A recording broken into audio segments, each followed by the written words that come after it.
ये जो flower shape samosa दिख रहा है ना, बनाने में भी आसान है और देखने में भी सुंदर लगते हैं।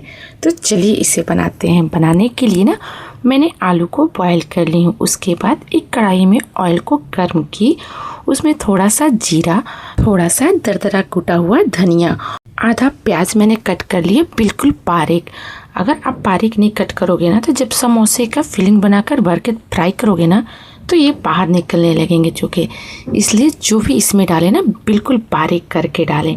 मैंने ना प्याज को थोड़ा हल्का गोल्डन करने के बाद ना उसमें 1 चम्मच ले अदरक लहसुन का पेस्ट, आधा चम्मच ले हरी मिर्च का पेस्ट और हल्दी, जीरा पाउडर, काली मिर्च पाउडर और थोड़ा सा गरम मसाला और थोड़ा सा धनिया पाउडर और थोड़ा सा चाट मसाला सभी को डाल दी हूँ और उसे मिक्स करके अच्छे से भून लेंगे। ज़्यादा नहीं, क्योंकि ये सूखा मसाला है तो जलने लगेगी। तो थोड़े से मिक्स करने के बाद मैंने बॉयल आलू को डालकर मैशर से इसे मैश करेंगे बिल्कुल बारीक, ताकि इसमें एक भी लम्स वगैरह ना रहे, और बिल्कुल बारीक करेंगे ताकि जब इसे फैलाए ना समोसे के लिए तो ये बाहर ना निकले। तो इसे बिल्कुल मसल के एकदम मैशर से बारीक मसलेंगे। और इसमें मैंने आमचूर पाउडर थोड़ा सा डाल दी और थोड़ा सा अजवाइन, खड़ा अजवाइन डाल दी और सभी को मिक्स करने के बाद इसे मैशर से फिर से मसल के बिल्कुल बारीक करेंगे। और इसमें हम थोड़ा सा स्वाद अनुसार नमक डाल दे रही हूँ। डालने के बाद अच्छे से सभी मसाले को मिक्स करेंगे और बिल्कुल एकदम सॉफ्ट इसे बना लेंगे आलू को। और अच्छे से मैंने मिक्स कर ली हूँ। और मिक्स करने के बाद ना इसमें मैं बारीक कटी हुई ढेर सारा धनिया मिक्स कर दे रही हूँ। मैं इस तरह के समोसे के फिलिंग्स बनाकर तैयार की हूँ। आप अपने टेस्ट के हिसाब से बना सकते हैं, जैसे भी आपको बनाना हो। तो चलिए अब ये मेरे समोसे के लिए फिलिंग्स बन चुके हैं। अब आटा गूँथ लेते हैं। आटा गूँथने के लिए मैंने मैदा ले ली हूँ, आधा किलो ले, और उसमें अजवाइन थोड़ा डाल देंगे, थोड़ा सा नमक डाल देंगे स्वाद अनुसार। और फिर उसके बाद उसमें हम मोहन डालेंगे। मोहन ना थोड़ा ज़्यादा डालेंगे ताकि ये खस्ता और क्रिस्पी बने। तो मैंने छोटी कटोरी से 1.5 कटोरी मोहन को डाल दी हूँ और अच्छे से मिक्स करेंगे। और मिक्स करने के बाद ना इसे मैं थोड़ा सा गुनगुना पानी से आटे को गूँथ कर तैयार करूँगी। इससे ना आटा बहुत अच्छे गुथाती है और सॉफ्ट भी और खस्ते भी बनते हैं। तो चलिए मैं इसे थोड़ा थोड़ा पानी डालकर अच्छे से आटा को गूँथ लेती हूँ बिल्कुल सॉफ्ट। ना ज़्यादा आटा को गीला सानेंगे और ना ज़्यादा टाइट सानेंगे, बस बिल्कुल सॉफ्ट और थोड़ी सी टाइट भी रखेंगे ताकि ये क्रिस्पी बने। और थोड़ा थोड़ा पानी को डालेंगे, एक ही बार नहीं तो आटा फिर ज़्यादा गीला हो जाएगा।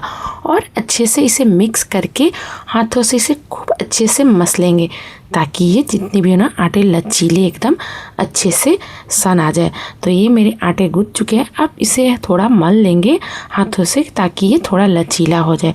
और फिर इसे ढककर 10-15 मिनट के लिए थोड़ी देर के लिए छोड़ देंगे।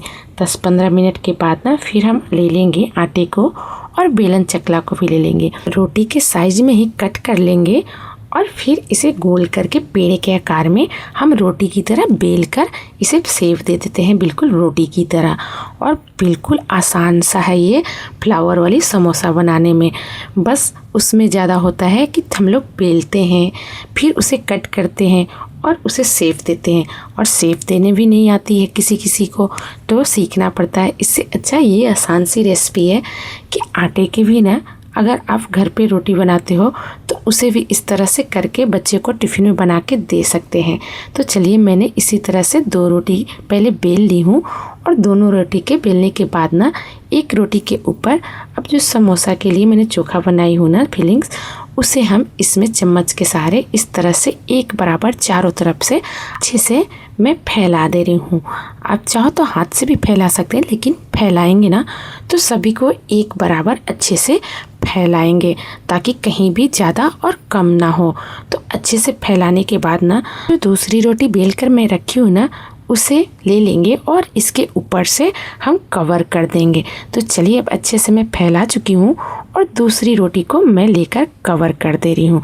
और हल्के हाथों से ना फिर से हम बेलन इसके ऊपर चला देंगे ताकि कहीं भी ज़्यादा मात्रा में जो फिलिंग्स में बना के रखे हूँ समोसे के वो ज़्यादा ना हो, सभी जगह एक जैसा बराबर फैल जाए। और उसके बाद चाकू के सहारे से ना इसे हम कट करेंगे। पहले लंबे लंबे भागों में कट करेंगे सभी तरफ से, और कट करने के बाद ना फिर इसे हम साइड से कट करेंगे बिल्कुल चरकोन आकार में। और इस तरह से पीसेस में कट करने के बाद ना जो साइड वाले हैं ना उसे हम निकाल देते हैं। ये बाद में आटे के साथ हम बेल लेंगे और इसे हम उठाएंगे और एक कॉर्नर और दूसरे कॉर्नर को इस तरह से चिपकाएंगे और फिर दूसरे कॉर्नर को, लेकिन थोड़े अच्छे से चिपकाएंगे क्योंकि ये थोड़े खींचकर और अच्छे से चिपकाएंगे, नहीं तो इस तरह से आपके भी निकलने लगेंगे। तो अच्छे से इस तरह से पहले कस के दबाएंगे ताकि अच्छे से चिपक जाए। देखिए ये निकल जा रहा है ना, इसलिए थोड़े से हाथों से कस के दबाएंगे ताकि ये निकले नहीं और अच्छे से दोनों साइड में चिपक जाए। और ये देखने में बिल्कुल फूल की तरह बन चुकी है। इसी तरह से सभी को हम चिपका लेंगे और चिपकाकर फूल वाले आकार में समोसे हम बना लेंगे। तो ये बनाने में भी आसान है, बिल्कुल कम टाइम में बनकर शेप देने में तैयार हो जाती है और देखने में भी बिल्कुल अच्छी लगती है और खाने में तो क्रंची बनती ही है। तो चलिए इसी तरह से मैं सभी को शेप देकर बना लेती हूँ और बनाकर तैयार कर लेती हूँ। अगर आपको ये रेसिपी अच्छी लगी ना तो ज़रूर से ट्राई कीजिएगा। ज़रूरी नहीं है कि आप मैदा से ही बनाएं। अगर घर पे कभी आप आलू पराठे भी बना रहे हो ना तो उसे भी इस तरह से ज़रूर से बना सकते हैं रोटी के, लेकिन आटे को ना थोड़ा सा टाइट गूँथिएगा ताकि वो थोड़ा सा क्रंची बने। तो इसी तरह से बनाकर बच्चे को लंच में भी दे सकते हैं और कोई भी गेस्ट आए ना तो ये रेसिपी भी फटाफट आप बनाकर इस तरह से तैयार करके उन्हें दे सकते हैं। आसान भी है और खाने में भी अच्छी लगेगी और देखने में तो अच्छी लगती ही है। चलिए अब ये मेरे देख से बन चुके हैं और दूसरे वाले को भी इसी तरह से बेलकर मैं ढक दे रही हूँ दूसरे रोटी से और ढक के उसे भी शेप में दे रही हूँ। लेकिन जब आटा गूँथिएगा ना तो थोड़ा सा सॉफ्ट गूँथिएगा। मैंने पहले वाले जो आटे थे ना थोड़े से टाइट थे, फिर 10-15 मिनट के बाद थोड़े और रेस्ट होने के बाद ना सॉफ्ट हो चुके हैं और मैंने इसे थोड़ा सा और हाथों से अच्छे से मसल कर इसे सॉफ्ट कर ली। तो इस बार का जो मैंने बेल रही हूँ ना और कट कर रही हूँ ये बिल्कुल आसानी से चिपक जाएगा, क्योंकि उसमें थोड़ा सा चिपकने में दिक्कत हो रही थी क्योंकि वो आटा थोड़ा मेरा टाइट था। तो अब ये देखिए मैंने इस तरह से चिपकाई, बिल्कुल आसानी से चिपक के और खुल भी नहीं रहे हैं। तो आटा जो है ना बिल्कुल सॉफ्ट और ना थोड़ा टाइट भी ज़्यादा नहीं, बिल्कुल एकदम आटा को नरम सानिएगा। तो चलिए इसी तरह से मैं सभी को शेप देकर तैयार कर दे रही हूँ। फिर हम लोग इस समोसे को ना फ्राई करेंगे। तो ये मेरी सारी जो समोसे है फ्लावर वाली बनकर तैयार हो चुकी है। अब ऑयल को गर्म करेंगे और गर्म करके ना गैस को मीडियम कर देंगे और फिर इसमें फ्लावर वाले समोसे को मैं डाल दे रही हूँ और डाल कर ना 5 मिनट के लिए एक ही साइड में अच्छे से फ्राई होने के लिए छोड़ देंगे।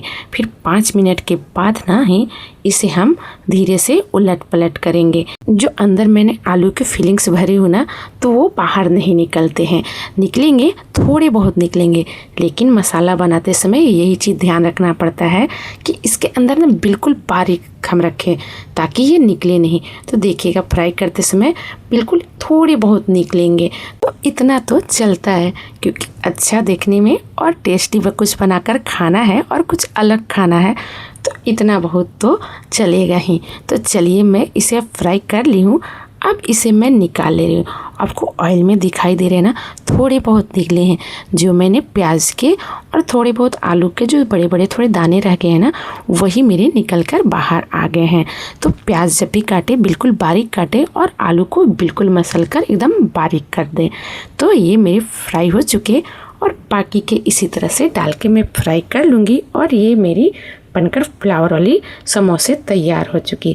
तो आपको रेसिपी अच्छी लगी तो लाइक कमेंट ज़रूर से कीजिएगा और रेसिपी को ज़रूर से ट्राई कीजिएगा।